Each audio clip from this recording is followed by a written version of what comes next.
She was the kind of person that keeps a parrot. Part 3, Kālarātri, a Black Knight Trilogy, starring our very own Hyacinth Macaw Parrot and resident witch, Princess Tara. We'll be reading Part 1 of Chapter 3.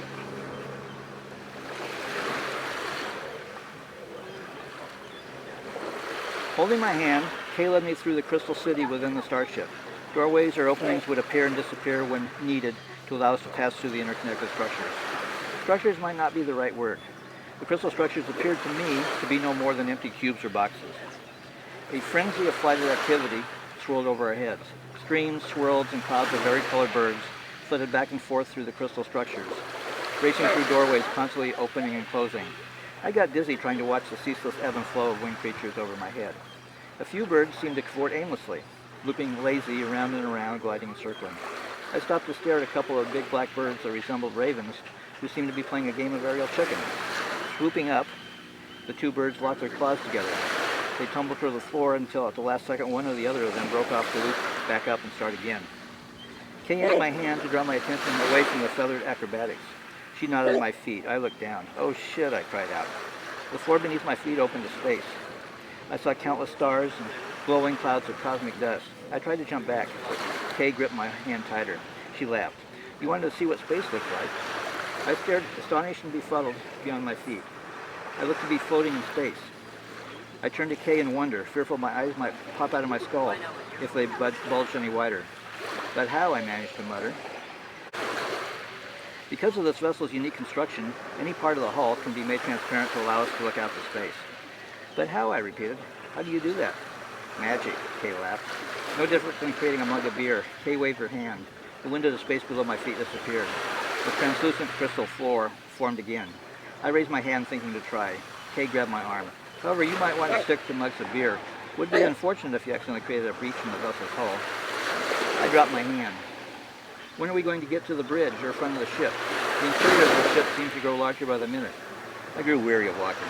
"Your concepts of time and space are too rigid. The spaces within the vessel change to accommodate the needs of the dual oxa." "What are those needs?" "All I see are flocks of birds flitting about aimlessly." I waved to the feathered frenzy overhead. "They don't seem to be actually doing anything. You see only the linear activity that your primitive mind comprehends." "Primitive mind?" I could feel my face contort into a frown. Kay snickered. "I continue to be amazed that the Blue Witch picked you." Kay sighed. She placed her hand on my shoulder. "Your mind does not comprehend the plethora of activity my people undertake to prepare this vessel for a 50,000-year voyage. There is an unfathomable, to your mind, amount of preparation required to ensure this vessel can survive the journey. The care and feeding of this vessel requires a gargantuan effort on the part of the dual oxa, which must be accomplished before we leave the star system." "Care and feeding? You talk like you're getting ready for the house sitter to take care of your cat while you are out of town on vacation." Kay laughed. "A 50,000-year vacation, huh? Imagine packing up provisions for your cat to survive on her own for 50,000 years. What are you talking about?" "In a manner of speaking, the starship is our cat." I stared wide-eyed at Kay. "The cat of the dual oxa. Come again?" "This starship is a living entity, a cat." My jaw hit the floor. Kay stretched out her hand to me. "Come with me, I will show you what I mean." A crystal structure materialized in open space in front of us. A doorway appeared to Kay's waved hand. I followed Kay through the opening. I froze, flabbergasted. My brain reeled from the incongruity of what my eyes showed me. The crystal walls and the ceiling of the structure were transparent. Transparent crystal opened to space. Picture windows. I forced my head to turn, to look back. Even the back wall, where moments before a doorway existed, was now a transparent crystal sheet. I could see the triple stars, Rigel, Ptolemy, and the red star Proxima Centauri, Taxuit. I could discern the dual oxa homeworld. I looked at my feet. Thankfully, the crystal floor remained translucent. Kay laughed. "The floor can turn into a window as well, if you wish that." I stared in amazement at Kay. How is this possible? "This vessel creates space to suit the needs of our people." Kay wrapped her arm around my shoulder. "Is this window suitable?" she smirked. Kay kissed me. My face flushed when I realized Kay and I were not alone on this starship bridge. A half-dozen red-toga cloaked figures kneeled in a cluster to the side, heads bowed. I nodded toward the group. "Who are they?" I asked Kay. "These are the wise ones, anxiously waiting to meet you." "Why are they kneeling?" I asked, somewhat embarrassed. "A sign of respect toward the master of the quadrant." "What? This doesn't make any sense. We are 65 million years in the past, so I don't actually have the Tlogwe yet, do I?" I stared flummoxed at the supplicant. Kay shrugged. "Yep, here you are. This is unnerving. Please tell them to get up." I motioned with my hands for the kneeling crowd to rise. Kay stretched out her hand, palm up. She raised her hand. The group of wise ones rose to their feet. Your wish is my command, she quipped. The wise ones stared at me, faces impassive, but eyes expectant. My anxiety level spiked. I was relieved for once. This group of dual-oxes did not all look like duplicates of Kay or me. They looked androgynous, neither male nor female. Their faces reminded me of photos of Moai statues on Easter Island I once saw in an old National Geographic magazine. I looked at Kay. Okay, now what? We take our seats. Huh? Kay motioned from behind me. I turned to find 2 crystal chairs. Not the crystal blocks I had become accustomed to on Dual-Oxa, but chairs that resembled Art Deco thrones I remember from an old Ben-Hur movie. What the fuck, I muttered. One of the wise ones stepped to the thrones. He motioned to Kay and me to take our seats. I hesitated. Kay hesitated because I hesitated. Kay motioned for me to sit. With a sigh, I acquiesced. Kay sat in the second chair. She took my hand in hers. Now what, I asked. What do you wish, Captain? What? My face flushed. I struggled to suppress a wave of panic trying to engulf me. This vessel is yours, Captain. Kay's rouged lips spread with a sly smile. From this seat you command the vessel. Through the wise ones, you instruct the vessel what you wish the vessel to do, Captain. Hey, Captain, Kay nodded. I squeezed Kay's hand in excitement. My skin tingled. A wave of euphoria swept over me. Oh my God, I blurted out. I jumped off my throne. I stretched out my arms in excitement. I've always dreamed of being a starship captain. Wait till Charlie hears about this. I could feel a grin break across my face. A mere grin broke across Kay's face. Make it so, she quipped. My jaw dropped to my chest.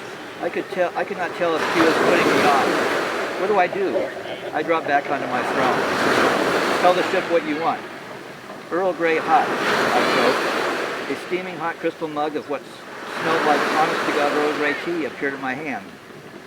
In my shock, I almost dropped the mug. I raised the mug to my face to examine the tea. To my surprise, a Star Trek captain's insignia decorated the mug. I don't drink tea, I sighed. What do you drink? Not tea. What then? A cold can of Rainier beer would be great right now. The mug of Earl Grey tea vanished from my fingers. A can of Rainier beer appeared. Oh my God, I cried out. I pressed the cold metal to my face, stemmed the cauldron of confusion brewing within my brain. I squeezed my eyes shut in ecstasy. I popped the tab triumphantly. I chugged the beer. Yes, I exclaimed. I crunched the can with my hand. Now that's what I'm talking about. I looked at Kay. How did you do that? You did that, Captain. I did? Kay nodded. But how? The probably connects your mind to the minds of the wise ones to international vessel. This vessel creates what your mind desires. Wait. Yes? If my mind desires to go back to Seattle, my Seattle, the wise ones, the ship could do that? I stared at the cluster of wise ones standing impassive before me. The Tlogwi, yes. The vessel, no. That would be beyond even this vessel's capability. So fuck the ship. I want the Tlogwi to take me back to Seattle. How do I do that? The Tlogwi is already doing that for you, huh? Maybe not in as direct a manner as you might like, but still. Kay waved toward the view of space before us. We're on our way. Well, fuck. Kay smiled wryly. Careful what you wish for. I stood up from my throne to gaze around the commanding post. What is the matter, my sweet? Kay asked. Where are the ship's controls? The computers, operating systems, navigation, or those just created out of thin air as needed? Kay nodded to the cluster of wise ones. You are looking at them. The wise ones are the eyes and ears, the brains, the computer, if you will, of this vessel. The wise ones provide this vessel with the data the ship needs to function properly. This vessel adjusts the life support systems, navigation, propulsion, lighting, based on a constant stream of data input to the vessel by the wise ones. This is why the wise ones do not sleep for the duration of the journey. I stepped to the nearest wise one. He bowed his head at my approach. I motioned to him to raise his head. I studied his face. His eyes studied me, expressionless, emotionless. I waved my hand in front of the wise one's face. I could discern no reaction. I grasped the wise one's arm. I pulled his hand to my face to examine his fingers. Instead of skin, I felt crystal. I pressed my fingers to his wrist to feel for a pulse. I craned my neck to look at Kay. These guys don't sleep because they don't need to sleep, isn't that right? You would be correct. They are not dual-oxa, they are robots. The wise ones may be synthetic creations, but they are very much dual-oxa. All the accumulated knowledge of the dual-oxa resides within them. I waved my hand around me. I'm guessing this ship is a robot too. This vessel is a living entity, just like these wise ones. Just as the wise ones contain and protect all the knowledge of the dual-oxa, this vessel contains and protects all the people who are the dual-oxa. My people would not exist without the one or the other. Kay rose from her throne. She stepped to me. The time has come. For what? To prepare for the journey. What is there to prepare for, I asked, worried excited. Let me show you. Kay smiled. She slipped off her red toga. She grasped the folds of my toga. She pushed the cloak over my shoulders. My toga slipped to the floor. My eyes swept down and back up Kay's glistening body. I grasped Kay's shoulders. I pulled her to me. My hands slipped to her breast. My lips pressed against hers. Kay's fingers grasped my back. Her tongue pressed against mine. I grasped Kay's head in my hands. Kay's hands slid down my chest. I love you, my sweet. I heard Kay speak to me, wordlessly in my mind. We dropped to our knees and onto the floor. I closed my eyes. I love you, baby, I replied, with words. Are you okay, baby? Kay's words jarred my eyes open. I found myself sitting on my crystal throne, red toga wrapped around my body. Kay sat on the adjoining chair. Her hand shook my arm. Her lips spread into a cheerful smile. Look, she said. She nodded toward my feet. I glanced down. I jumped back in the chair. Oh, fuck, I cried out. The crystal floor below my feet opened to space. Instead of black space, a cloud-shrouded, spinning blue and white disc filled the picture window. I could not discern any continents through the cloud cover, but I knew this blue ball had to be Earth. I glanced at Kay, my eyes wide in wonder. How is this possible?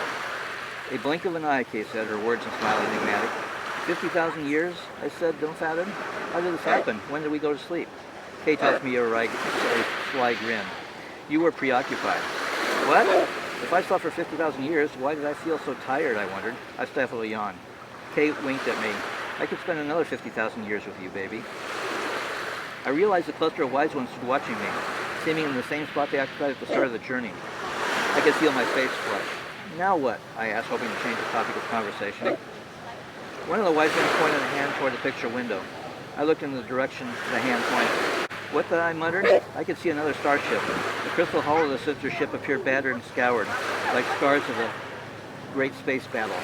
What the hell happened to that ship? I asked. Oh my God, was it a battle? I jumped to my feet to dash to the forward window so I get a better look. Did the Winna Legalis beat us here? Kay joined me at the window. She put her arm around my shoulder to reassure me. That ship has been in space for 100,000 years. I imagine our ship probably looks something like that. Is that your sister ship, Ngulawatsa Minor? Kay nodded. Have you been in contact with them? Do you even know if they survived? Our sister ship is abandoned, serving simply as a beacon to our home world. The people from that ship have established a city on the surface of the planet. Our wise ones have been in contact with them. They wait for us to join them. I felt a tinge of panic. Just a minute. Yes? If that ship serves as a beacon to your homeworld, doesn't that ship also serve as a beacon to draw the Winna Legalis here? Precisely. What are you thinking? Shouldn't you destroy the ship, or at least the beacon? The starship is a living beacon for our people. I grimaced in frustration. Okay, then destroy the ship. The ship's purpose is to draw the Winna Legalis. What? Why would you do that? Why would your people do that? You want the Winna Legalis to come to Earth? Yes. I poked my fingers into my ears to check my hearing. You want the Winna Legalis to come to Earth. The Winna Legalis must be induced to come to Earth so you can destroy him. My heart stopped. I could feel my blood evaporate from my body. I stared stunned at Kay. Kay cracked a wry smile. So the Tlogwi can destroy him. The Winna Legalis draws his power from the red star Taxuit. You are the bait to bring the Winna Legalis to Earth. I pressed my hands to my head to try to keep my skull from exploding in astonishment. What if the Winna Legalis doesn't come to Earth? The Winna Legalis will come. How do you know that? The Winna Legalis will come for you. Me? The Tlogwi is the only magic in the universe that can stop the god of war. The Winna Legalis will come for you. Oh fuck. Do these starships have any weapons to defend ourselves with? What need have we of weapons when we have the Tlogwi? Well, that's great, but don't these ships have weapons to use against the Winna Legalis? Missiles, photon torpedoes, ray guns? Ray guns? This is not Star Wars. The only weapon we have to use against the Winna Legalis is the Tlogwi. That is why the Tlogwi brought you here. No pressure. So what do we do now, while we wait for the Winna Legalis to show up? Beam down or something? Kay chuckled. Or something.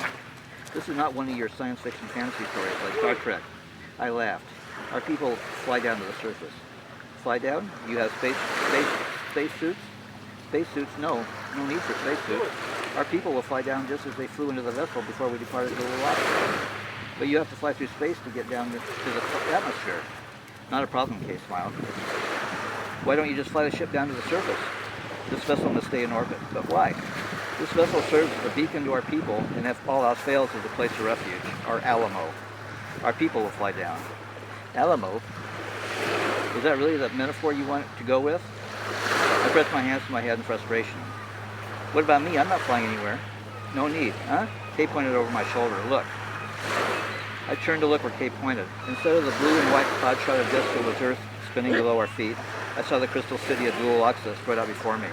Blue Tara stood on the city's plaza beside the reflecting pole, her gleaming yellow eyes fixed on me among a cloud of bluebirds that looked like parrots, parrots that reminded me of Princess Tara.